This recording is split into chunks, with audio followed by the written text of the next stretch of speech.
I look at an MBAPPE right now, who we're talking about as a generational talent, a phenom. For me, he's the best player on the planet right now. He's what, 23 years old? You think Mbappe is the best player in the world? I would say so. And this is coming from a massive Benzema fan, but I think Mbappe right now is the best.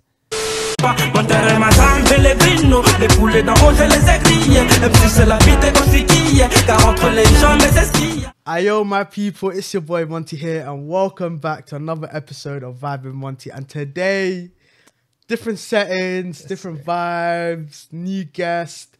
Hey, broski, introduce yourself. My guy. Anyone who doesn't know me, my name is LYES'S, football content creator. Recently moved to the UK. Yeah, come on. Yeah. Man United supporter, unfortunately. But yeah, I just do my shit on social media, talk about football, and vibe out to it. Yeah. Listen. First of all, yeah, I've been trying to get you for time. this has been a long journey. It's been in the making, 100%. 100%. Now, thank you for coming down. Of course, my honor. And have you. But before we get into anything, yeah, guys, there's a red card. Someone has got the red card, and today it's not my guest. It's not me. I came here on time. You came here on time. Nah, hold on. More than on time. You told me come here 10 to 15 minutes earlier. Yeah. So I came here in advance. Fam, I got the red card. Today, it's me. Guys, I'm sorry. I swear this never happens to me. Fam, I'm always early to set up, make sure everything's all Gucci, wait for my guest for a little bit. Fam, oh my God. Today, yeah, obviously you can tell, new studio. So like, it's not the same locations, not the same distance. You know, there's a lot of differences. So I thought, you know what? Let me leave my house a bit early and make my way here. Yes, sir. Fam, I got on the Metropolitan line, yeah. Oh my God. It got between Baker, it got past Finsbury Park, getting towards Baker Street, collapse. It just wasn't, in the middle of nowhere. And the driver's like, "Oh, sorry guys, we're gonna have to change this to, terminate at Baker Street. We're no longer going to Aldgate." I'm thinking, okay. So for those that don't know, in order to get to the studio, I have to get off at Seven Sisters, yeah, Tottenham. So that's the Victoria line. Now I have two options. The option that I usually take is from my yard to Oxford Circus with the Central line, and then Victoria straight up. However, Salad said to me one day after going to him, he said to me, there's a better route that'll get you quicker where you don't have to go through Central, which is take the Metropolitan line to King's Cross and Victoria straight up. That's rough. I hear that. Put me on. Say that in. I do that today. Howl up. Absolutely howl up. I'm going to play the clip now so you guys can see and witness the traumatic experiences I went through today. Once again, just a reason for that is because of a train at Euston Square. They are still trying to move that train out. Just trying to get a bit more information to let you know what's happening. So yeah, you guys have just seen that, and it's like, all right, cool. Listen, my bad. One hand up, my bad. You get me? So I have to pay £15. Obviously, it's not the end of the month yet. I've got a few more guests lined up, so they will choose what charity, where they want to take that money. That's dope, though. That's dope. Yeah, like, this doesn't go to me. This goes to a cause. So, like, for me, like, I could easily say, I find my guest, but for me, not. No. Yeah, nah, he's a noble guy. I'm involved too. Hey, yo, Remedy, he was on to you, bro. He was on to you. I'm going to play the voice note that he played. Play the voice note, please. I'll put it in the mic. Hold up. Go on. I had to go. I was recording a show with him. And I came about 12 minutes late. He has like a yellow card scheme where if you come between 1 and 10 minutes late, you pay a £5 fine.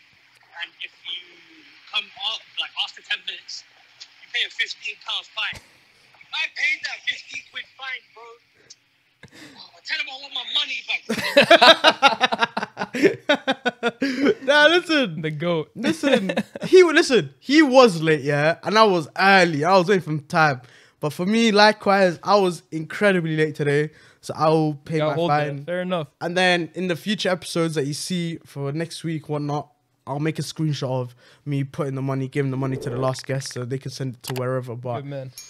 But bro, how have you been? I've been all right, bro. Listen, I ain't been airing you. I ain't been like dodging the show. I just had uni, to be honest. No, So, bro, recently, I'm done now. I'm graduated. Oh, not officially, but like I'm basically done. Yeah. So I was like, first person I thought, I was like, Monty, you've been asking, let me come through. Of course. Now, obviously, guys, we all know what time it is. It's the Twitter segment time. Boy. Man was obviously, you know what I do. Every time I have a first time guest, I go through their Twitter, I go through their tweets. Yeah. You got to scroll a long time to go through a damn man, bro. Listen, funny you say that. Yeah. I was going through your tweets. Yeah. Bruv, all I see is replies. Replies? You know what I do? Yeah. I put the person's at and then a keyword. You blow so much on Twitter, I just get the replies of the comment section. And it's not even his tweets. So I was thinking, you've had your Twitter since 2012, yeah? A long time. I'm thinking, I need to think of words that we were using back then. So I was like, buff. And then it didn't hit me. He's not from Europe. He's not from here. I ain't never used the word buff in my life. No, absolute howler. So I'm thinking to myself, nah, you know what, yeah? But I did find some tweets. Fam, the oldest tweet I found was like a month ago.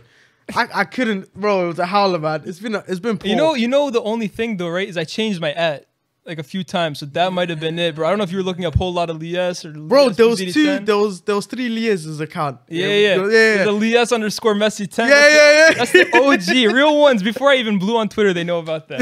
There's a whole lot of LYES, and then now recently I'm trying to go more corporate. You know. Yeah. Of course, it makes sense. But let me know what you found, bro. What were you looking for? Okay, so we are in May. In May. Yeah, we're in May. What was I doing in May? And I got this tweet, yeah, the 10th of May, 2022. So it was 10th of May, that's my mom's birthday. Shout out to LYES'S mom. Mom's dude. But now, the first tweet I'm going to discuss, because I can't lie, it did touch me. Okay. And it got me thinking about like the evolution of football and things like that. So someone was talking about Haaland obviously joining City. It's been made official. And how is he gonna adapt to City style? Is he gonna break a ton of records, score a ton of goals? You quote tweeted someone saying if he's breaking records and scoring a shit ton of goals, that's the price you have to pay for an elite tier player, 100 or players in general. Now I'm thinking to myself, that's true. Haaland could have gone to any club, but obviously City, the situation that they're in, the money that they can give. It's obviously suitable and desirable for Haaland as well. Absolutely. What's your thoughts on that as a whole? On the whole signing? For me, listen, I was kind of in two minds for a long time about it because I've been watching football for a long time. Like people assume I'm American, so I've been watching football for a long ass time. And for me, the signing that I immediately thought of when I first heard of the Haaland to City rumors like months and even a year ago was Zlatan to Barca. And that was like Pep deciding that, look, the tiki-taka thing, it works. It's brilliant.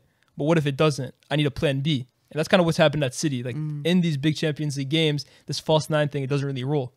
Like teams, they miss big chances. They don't got that killer up front and they need someone like that. But I remember when Zlatan went to Barca and he was supposed to be the plan B for when Messi failed. And it just never worked out. Like he could never adapt to the system. Like Pep's teams, especially this false nine thing, right? I think my theory is the amount of chances they create and they're so fluid and they interchange is because they don't have to play to like one guy's strengths. They can kind of like everyone gets touches on the ball is flowing, everyone's moving in positions. If you have one guy up front, it kind of changes that. Everyone has to kind of play to his strengths. So that's like for me why Zlatan failed. But with Haaland, yo, I'm just thinking about it and it's like the guy is 21 years old.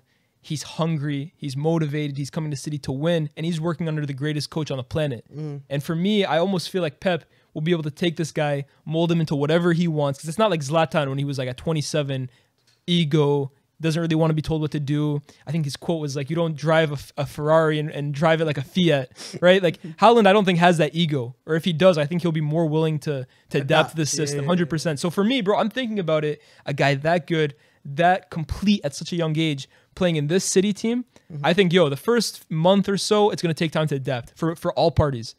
But I think once it gets going, you're talking about 30 goals a season in the league minimum. Don't say. I think it's over like once it gets clicking, bro. That's a crazy sign. You know, he is probably less. If we're being honest, he's probably along with MBAPPE, with the age, the cap, the potential, and alongside all of that, what they're doing right now, because you can have potential, Right. but you need to produce the goods now as well. Bro, he's producing. And look, bro, He's got more Champions League goals than he does appearances. Like, that's crazy. Yeah. and whilst we're on Haaland, I think obviously we all know that he's going City. Yeah. Obviously Dortmund, they went about it a bit different. And obviously you made a tweet. I retweeted Dortmund, bro. Yeah. You retweeted Dortmund official page, and you said doing this for a player who hasn't even cracked 100 appearances for the club is wild. And for those that don't know what I'm talking about, I'm gonna play the clip now.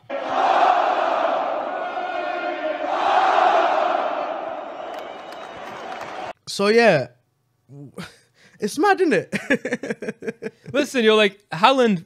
Well, we just talked about it. What he's done at Dortmund is nuts. Like it's like 88 goals or 88 appearances, 86 goals. Crazy numbers. But the fact is, this guy came to Dortmund. Him and Raiola, rest in peace. But they came with the idea that Dortmund would be like this 2.5 year thing. Boost my stock up, boost my name up, get my goals, put the world on notice that I'm for real, and then dip for a release clause that I made you put in. Because keep in mind, United would have bought Haaland if it wasn't for the release clause that Raiola insisted on. So they basically told Dortmund, like, we're using you for 2 years. After that, we're dipping for £65 million. Which for a guy like this good, you see what MBAPPE is going for, what Neymar's going for. Haaland in a regular market is going for 200 plus. Yeah, especially when Kane was denied and his price was over 100. Yeah, 100%. exactly. And Kane is 9 years older than him. So for me, I don't have a problem with Dortmund getting their money. Like that for them, it's a good business the way they run it. Like that's the way they want to run as a football club. But then for me, when I see them giving him flowers and like kind of like farewell, like he's some hero. Like, bro, Dortmund has won the Champions League before. They've had amazing players. Like this is just another amazing player for sure. But he never fucked with you, right? So I don't know. For me, it's kind of corny for me. And then I was reading the comment section, and a lot of them was relating to how Bellingham, his number got retired at Birmingham City. Like for me, here's the thing. I thought that was corny too, but then someone was saying it was like they did it because like he basically saved their club from like financial ruin because like the transfer fee that he got. But even for me, I was like, imagine Bellingham went to Dortmund and never did anything, right? Like he just flopped. You just retired your number for a 19-year-old who never did any. Like imagine he was Dele Alli. Imagine retiring your number for Dele Alli, and like 2 years later he's some bum. That's basically what they would have done. So yeah. Nah, I feel like football is evolving, and whether we like it or not, there's gonna be things within the world of football, whether it's the way clubs present themselves, whether it's the way players play. Like there's gonna be things that we're so used to that when a club does something different, it's like, that's a bit weird. Like for example, Jesse Lingard was, his brother went on Instagram and was complaining about how Jesse didn't get farewell, he didn't get minutes. Ragnick comes out and says, well, he didn't want to be, he wasn't up for selection basically, so he chose another player. It's like, so you have a player here that scored the winner of an FA Cup final. Won multiple trophies for United. Been at the club his whole life. It's not exactly been at the club his whole life. Might not have hit the heights of winning the Premier League or Champions League, but it's been a great servant. Then obviously he went out on loan West Ham, showed his quality again, and then obviously the club overall saying no farewell. And then you have Dortmund on the other hand, who Haaland's been there for a couple of seasons. For 10 minutes, bro. 10 minutes. To mercenary. They don't love you like that. What's actually going on? Like, for me, I stand by United by not giving them farewell because I feel like we've had so many great players and they never got farewell. I'm with you, bro. Like, it does like Lingard, we rate you, but there's been times where we expect a bit from you, but you haven't delivered. Bro, Lingard, in my head, has been gone from United for 3 years now, bro. He hasn't been relevant at the club for 3 years. And that's not to say, like, if it was up to me, I would have brought him on instead of Fred, for example. Like, up 3-0 against Brentford or 2-0. Give the guy his applause at the end of the game. Whatever, if it makes him happy. But for me, he should have left in the summer. I remember the club, like, he wanted to leave in the summer. No, he wanted to leave in January. He didn't want to leave in the summer. So he came back from West Ham, thought, let me fight for my place. Right, but like, then obviously things turned out the way they turned out. January came, he says, I want to leave. Then things escalate outside the club, where the club can no longer let him go. And then it's like it's just unfortunate, isn't it? With Lingard, it's just unfortunate. Like, it's a tale of unfortunate circumstances that just led up to him now, like his family members complaining on social media saying like, oh, why is he not getting a farewell?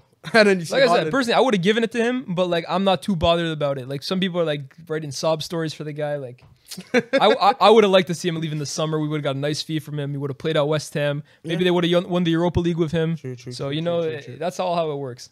Another tweet that I found. I think this is probably the oldest tweet I found. This is the oldest tweet from last week. Wait, I got the calendar right here. This tweet was not the Sunday gone, the Sunday before. Jesus. So man said the 8th of May. I gotta get off Twitter, Bro, I swear, man, actually, you know what it is? I'm gonna put a screenshot of what I was just looking at, or screen recorded, beside what we're doing here, and as we're talking. Fam, it was a shambles. I type in a keyword, I see LYES'S, from 2 days ago, and then I see a bunch of other accounts from like the last week. I'm thinking, this is not what I want, man. I wish on Twitter, now that Elon Musk has bought Twitter, I want you to add a sort by, date, time. But you can do that though, bro. You can do that. Can't. Yeah, no, you can't do it on your phone. You can do it on your desktop. Swear down. So now I'm knowing this. What is this? Bro, I'm annoyed. Listen, Elon, man, switch out, man. I swear. But the oldest tweet I found, and I can't lie, this was one of the funniest ones I've seen, It was someone saying, every man needs to get scammed at least once in there. And then you quote tweet it saying, FIFA 13, some dude told me he would duplicate my coins. That experience turned me from a boy to a man. Bro, it's a necessary heartbreak, honestly. Like, I wouldn't be the person I am today without it. Honestly, I remember exactly how it went down. Go on, tell us. Some guy, he DM'd me.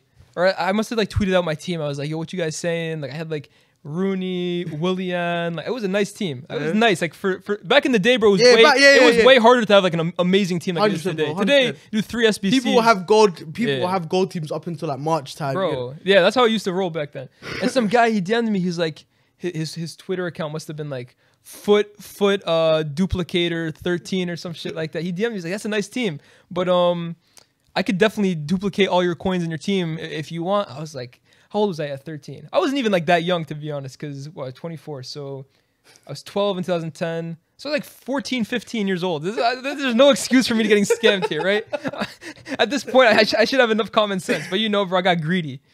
And he's like, yeah, I can do that. All you need to do is, what did he tell me? He must have told, no, he said put up, it's not even like he asked for my account details, because then I would have been like, okay, that's sus. He told me put up your players, I'll buy, he says, put up your players for this buy now.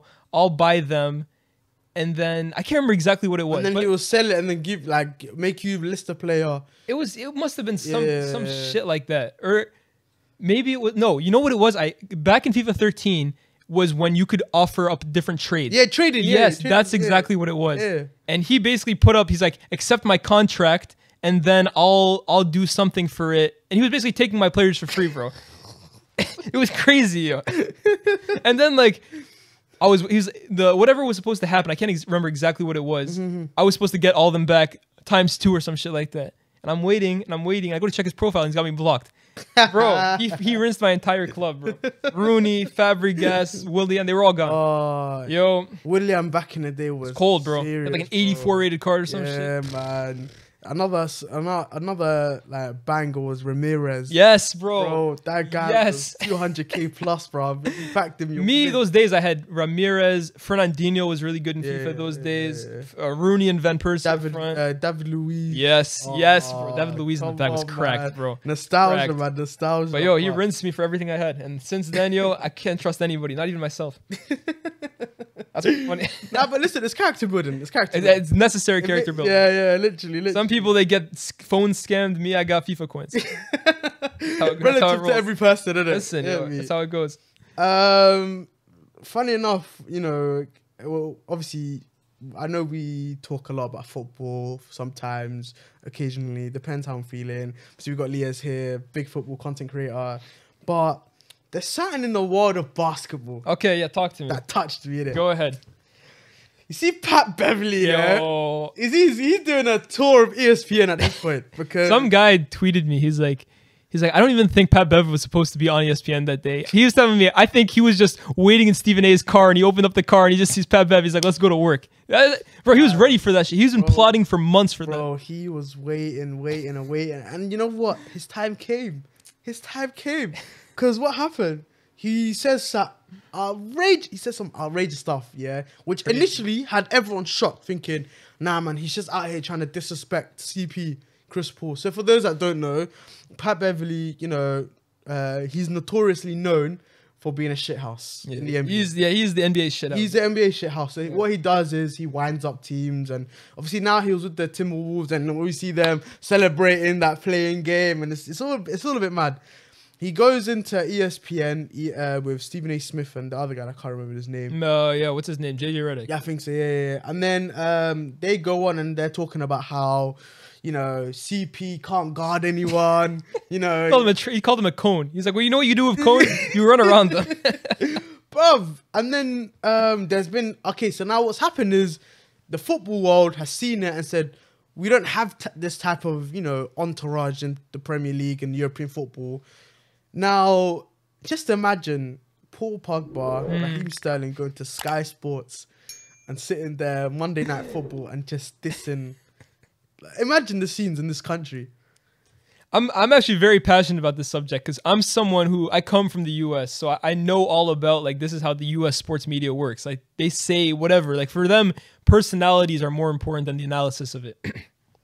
So I've been someone saying that they need to adapt, like, the way the NBA goes, like the way American sports goes in football, because I think it would make it way more entertaining, like if you allowed footballers to just express themselves. Because I know, bro, there's someone out there who's got a shit ton to say about Bruno Fernandes, for example. 100. Like, yo, Bernardo came out the other day and he was talking about, he was like, yeah, I'm not your kind of midfielder that all that matters for them is stats and stuff like that. For me, it's more important to play well in a game. I know who he was thinking about. I know what he was saying. There's like open secrets in the league, bro. That's what I'm saying. Like, I remember Benzema, he went on that Instagram live and he was talking about, yeah, I'm a Ferrari and Giroud was a go-kart. He said some shit like that.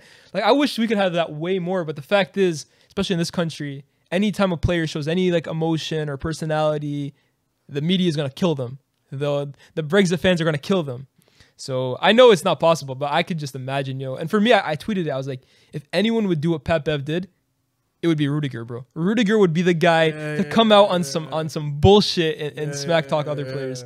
You know what? Yeah, that's actually a good shot, Rudiger. Like, even the way he doesn't care, bro. He doesn't care. He's a psycho. You see how he ran, bro. You know he has a running compilation.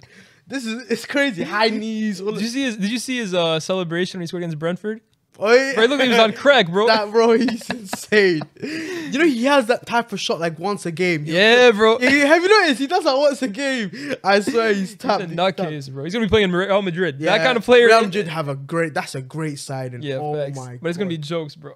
I know. But, you know what? Yeah, I've got my notes here. So obviously, when I was planning this episode, I was thinking to myself, got LYES'S on. I need to make sure that, you know, I don't just regurgitate information that the public already know. You know, we all know that you done electrical engineering in New York. We all know these types of things. We all know I talked about it so much at this point. Listen, we all know that Bleacher Report hit you up in the DMs. Yeah. You know these type of things. This guy did his research. All right. Man done the research. The background check. 100%. But I just want to go touch on like the feeling that, you know, football gave you in the beginning, where, you know, you had your gap, you was thinking, what should I do? Then you done your recordings in the basement and you're making sure that everything, you know, you're just doing it for the love of the game. When did it click where you're like, you know what, I can potentially make a career out of this? It really depends, because like, I actually remember during my 4 years when I was doing engineering, I had this one guy that I knew. Like, he's a very casual football fan, not that much, but like he was a big Chelsea fan. Like, he'd always come to me, he'd be like, "Yo, you watched the game this weekend?" I was like, "Bro, I watched like 5 games this weekend." Like, you got to specify which one. But he always used to tell me, he's like, "Why the hell are you doing engineering? Like, you talk about football so much, you love it so much. You should be doing that." I was like, "It's tough, bro. It's not as easy as that." But like, that always stuck with me in the back of my mind. But then during that gap year, for me, I took the gap year because of like COVID. Like, the job market just wasn't great. So I was like, let me sit back. My whole plan at first was I was going to go do my master's in engineering just somewhere else, but after a year. And then, like, for me, I'll tell you this right now. The reason I decided to do it is because I kind of thought about it from my dad's point of view. My dad is from Algeria, so like not a great place to grow up. He comes from like the bottom, and he had to do all of this stuff. He did electrical engineering himself. He's one of the first people from his family to ever go abroad and get an education and get a really great job, and he has 3 kids now. And like, I remember one day in COVID, like he was working like in his own at home because like, he couldn't go to the office. I remember like 8 a.m. He's angry on the phone with this guy he's working with. You could tell he's stressed, and I was like, damn, my dad did all of this shit to get his family to like a really good place in life. I feel like I'd be almost wasting my opportunity to basically make anything I want from this life if I was just to kind of like go down the same route he did, because he had to do that. I don't have to do that. And for me, the way I thought about it was like, let me take this opportunity because, COVID also made me realize life is very short. Yes. Like anything can happen at any given moment. A whole global pandemic can happen overnight. Let me take this opportunity. Let me at least, I didn't tell my parents I was going to try and do it, but I was like, let me buy a camera. Let me start investing in myself. It's always like that. We never initially told. Yeah, 100%. I told my dad, I was like, it's just more so just a hobby to keep me busy. I was working like a customer service job. I come home, I record a video. I was like, it's just to keep me busy. And then like, I was on YouTube and like things were starting to come. The videos were getting good views. I was starting to gain followers on Twitter just for tweeting my shit. And then of course BR out of nowhere, they really hit me up and they're like, we love this idea that you're doing. We want to like invest in it and we want to see where it goes. And bro, this was in like February. This was before I even decided I was going to do my master's in sports journalism now. So things really came really quickly, man. So when you ask me like when was the moment, it really happened. It's like a blur. Like even like where I'm at right now, it's been a year, maybe and a half now. It happened so quickly that like even for me, it's very hard to grasp how quickly it happened. Because I know a lot of people, they spend years and years trying to get where like luckily I'm able to get to right now. So listen, I'm blessed. It's a blessing, bro. It's a blessing at the end of the day, 100. Like these opportunities only come when you deserve it. Like when you put your effort and like at the end of the day, Bleacher Report didn't hit up any random person. They done their research and was like, yeah, we like this guy for X, Y, and Z. They had their reasoning. I just feel like the way, especially COVID, has really driven content creating with like football, for example. Like football Twitter was just known to be just trolls, bro. Just trolls or comps. It was one of the two. Like, like you had us like normal guys just chilling, and then we put our opinion on the game back in the day, but it wasn't nice, serious, innit? Now we have you, we have Remedy, we have the boys at SDS, we have so many guys, we have the Copper 90, we have TikTok. There's so many. You got 360 TV, 100%. Bro, we have Gold. You have all these other platforms, where content creating and football content creating is proper invested in. No doubt. Like there's a huge opportunity for it to grow, and it's grown because think about it.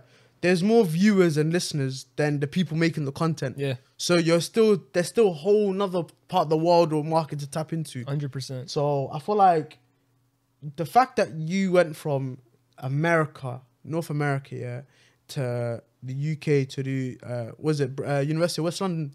St. Mary's. Oh, St. Mary's. Yeah. So you came into London to do your masters, doing your football, and it's like, surely the decision of coming here was aided by, I'm in London, I'm in Europe. This is what football is all about. 100. You get me? Like, touch on that for a bit. Listen, like for me, I came to the UK once before now. Like I went actually in 2016. My dad brought me for my 18th birthday.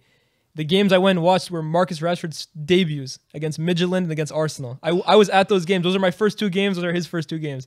So from that moment, he was my favorite player. So you're Rashford stan? No, not anymore. I can't lie. I dropped him. I can't lie. He's disappointed me like crazy. No. That's a story for another day. We'll get on that. We'll get back to him. But yeah, like I knew from the moment I came, and like to be honest, if it was in England, it was gonna be France. That's where I got a lot of family too. I just knew Europe is the place where football is like come on, I live 5 minutes away from Brentford Stadium. I walk 5 minutes to go do a press conference to the Brentford manager. Like that shit can't happen in the US.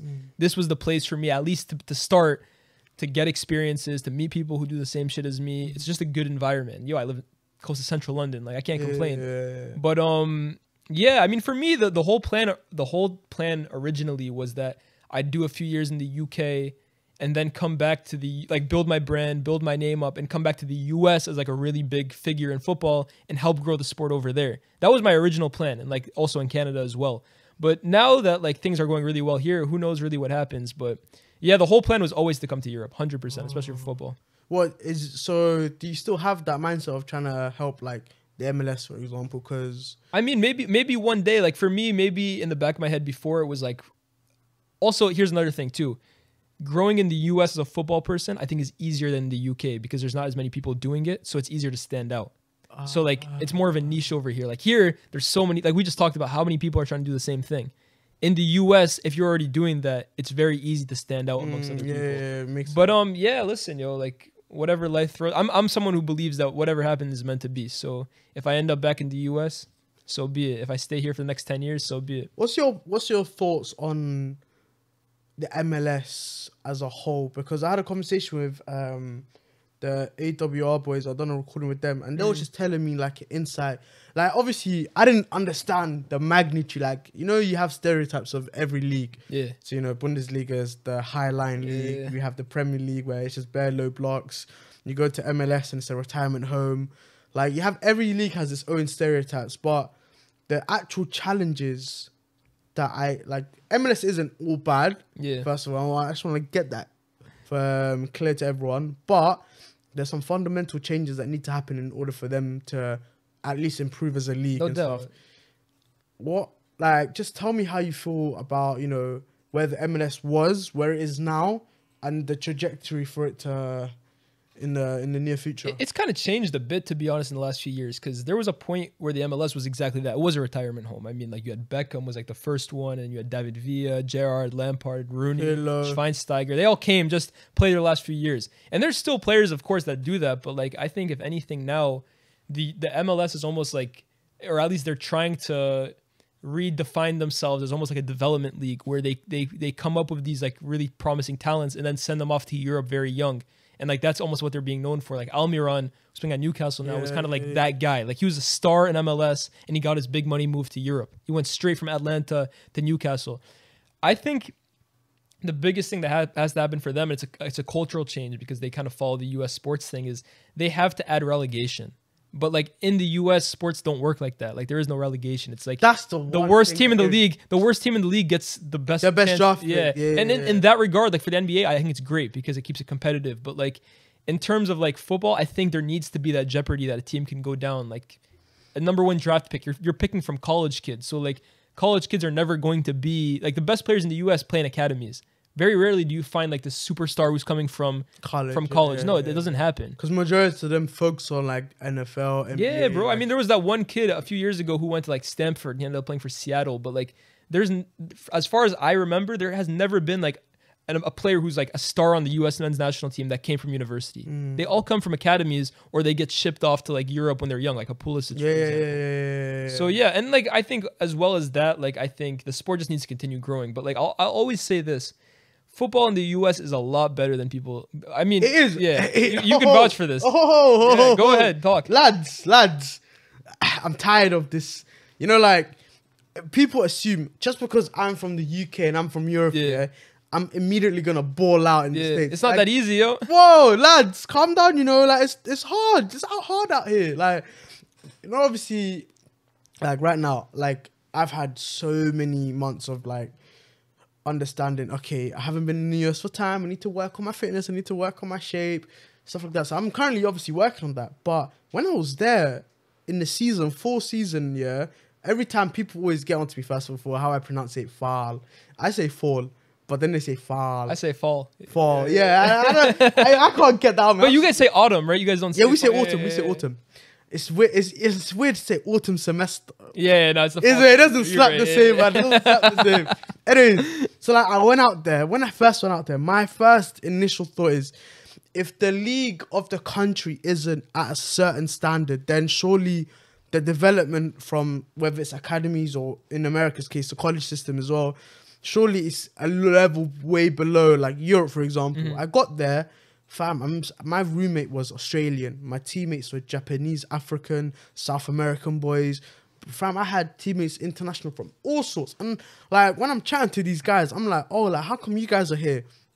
A lot of them have similar stories where it's like their mum or dad or parent wanted them to go to university. They want to kick ball. So what do they do? America has the student athlete system where you could do the best of both worlds, play in college, graduate, get drafted potentially into the super draft, into the MLS. But it's like, I can't lie, bro. I was thinking to myself, nah, like this is actually like the highest level I ever got to is D2. And bro, D2, like it's hard. And like we play against a couple D1 teams like in pre-season, and like Like, they're crazy. They're not, bro. Crazy. And in my head, I'm thinking to myself, like, that's when the penny dropped. Now I know why the Premier League is the Premier League and why football is so, like, when we watch it, we speak, like, for example, we're going to touch on Arsenal. See, they lost their game against Newcastle. When we look at, for example... Cedric, for example. Cedric, we clown and say, oh, he's shit, he's so fucking shit, da-da-da-da-da. But then, like, I think you play in that position. I get skinned. I'll tell you this, bro. I play pickup with this team where one of the guys, actually two of the guys, the highest they played was League 2. So, like, the 4th division of English football. Yeah. I didn't know this before, right? And like one of them comes in, like he's kind of like chubby, like he doesn't look like he's this great athlete. He came in fact, in like Ultra Boost. Like he didn't come in football boots. Okay. I was like, who the fuck is this scrub, bro? Comes in, bro. He was one of the best players I've ever seen in my life. And I was like, yo, you must have played at like this high level. He's like, nah, bro. The highest I ever got was like the 4th division.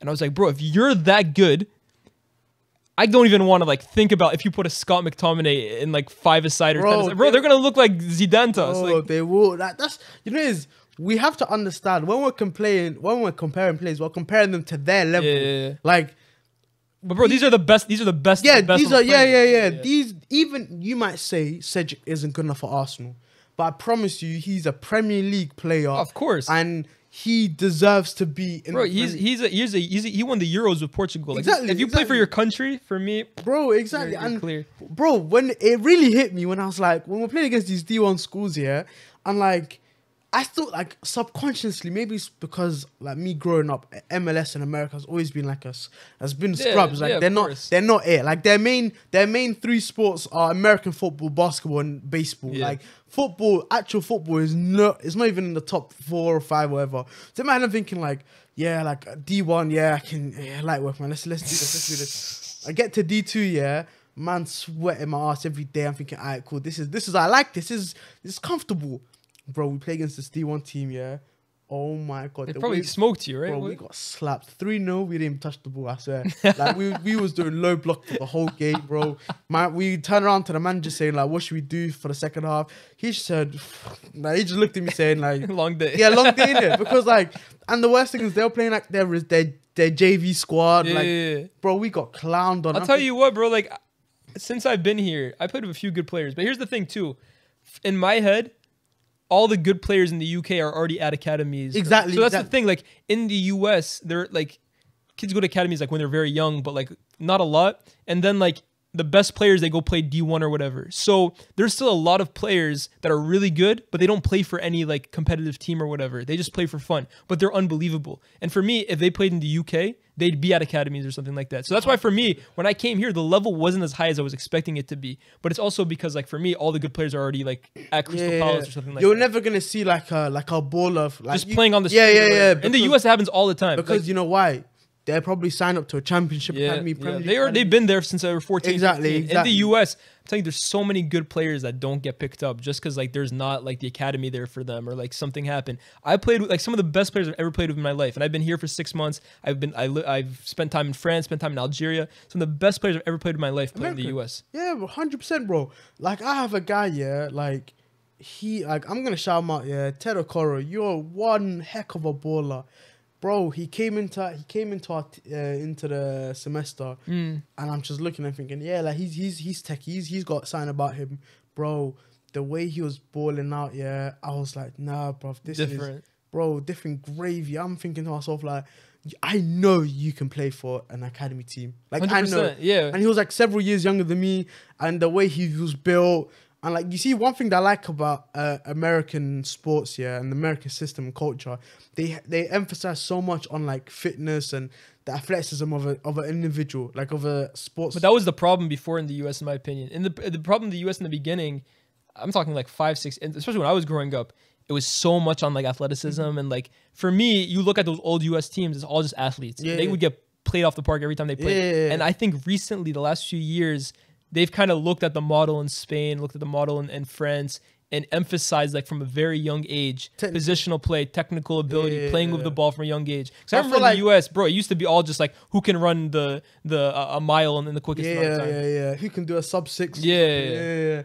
But like honestly, just seeing the differences, like you know when you're European, yeah, you were brought up with the tech, the flair. 100. Like you kind of know how to play ball in it because that's what you've been doing for majority of your life. You go to America, they're so built, bro. We played against a team, yeah, and like I can't lie, I like to think we're like the techiest of teams, but bro, when niggas are just much taller than you, much faster than you, much stronger than you, What can you do? like, a lot of times, what can you really do in it? And I'm in my head, yeah, like luckily we have like one DM, yeah, he's Brazilian and he's so like press resistant where like he's so comfortable in the ball, and like I noticed like the changes even like as most recent as like I don't know like 2-3 years ago, the level of like coaches are now understanding technique is very important. So they're emphasizing a lot on technique. However, I think one thing that Americans have been good at is because they've naturally shifted their whole energy on the athleticism, they're kids that are growing up, bro. You'll see 17-year-olds and like junior year high school that are just wham. Yeah. And like by the time they get to like a good level, bro, they're being taught how to play ball technically. And then look at, for example, Alphonso Davies, bro. Yeah, look at him. He was built like for his player, for his profile. He was a good player, built player. Comes to Bayern, bro, he's wham. He's wham. And what happened when you already have the knack of being fit, being athletic, being fast, being strong? You can teach the fundamentals. You can teach the fundamentals. Look what Bayern are doing with Davis, and then you see his performances when they won the Champions League, especially at Stamford Bridge. Against Barca, bro. Even Barca, the 8-2 game, bro. Outstanding performances. Like, honestly. And I feel like this is a great way for me to like segue into the evolution of football, because this is one topic I really wanted to touch on.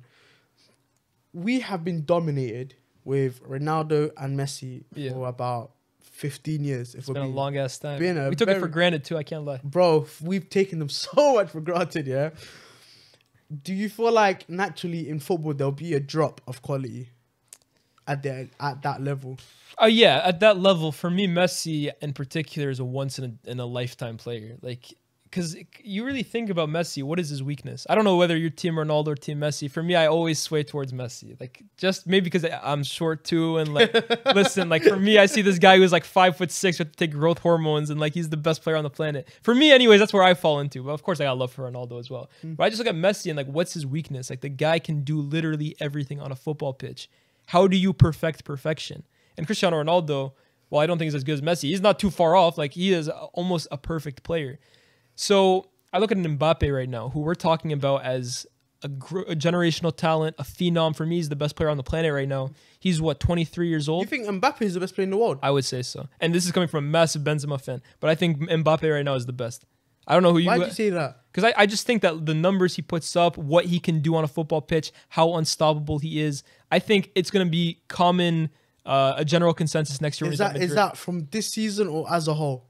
No, from this season. Okay, so surely Benzema's performances have been up there. No, because I don't think Benzema has performed better than Mbappe. I think he's on a better team. Like for me, Mbappe, you look at what he did against Real Madrid. He played amazing. It's not his fault his team didn't go through. And I think that's what I'm saying. Next year at Real Madrid, when he's surrounded by a system and a team that can back up how good he is, he'll be by far a consent. I think even Benzema would tell you Mbappe's the best in the world. But of course, Benzema, that's my guy, bro. I spread heavy Ben's prop.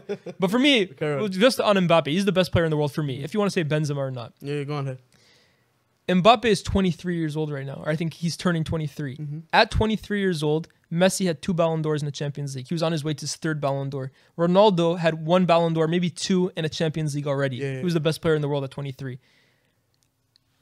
As good as Mbappe is, he's already so far behind them. And Mbappe is putting up numbers that we have almost never, ever seen. Like, he's outscored Eto'o, Kaká, Rooney in the Champions League at 23 years old. And he's already still not able to touch the levels that Messi and Ronaldo did.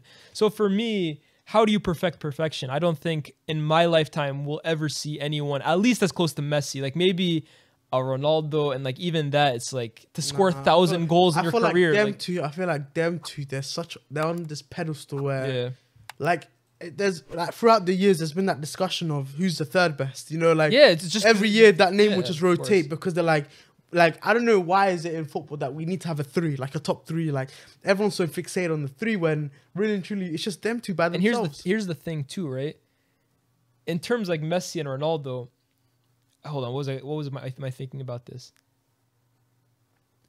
Nah, hold on. I completely lost my train. There was something I was going to say about Messi and Ronaldo. But yeah, go ahead. Maybe I'll remember it. So in general, like they're on so much of a pedestal. Yeah. Where that third place, like I remember 1 year was Iniesta, 1 year is Ribery. I remember what I was going to say. If I can interrupt you, Messi and Ronaldo. It's not even just about reaching their level, being as good as they are, because that's already as hard as it is.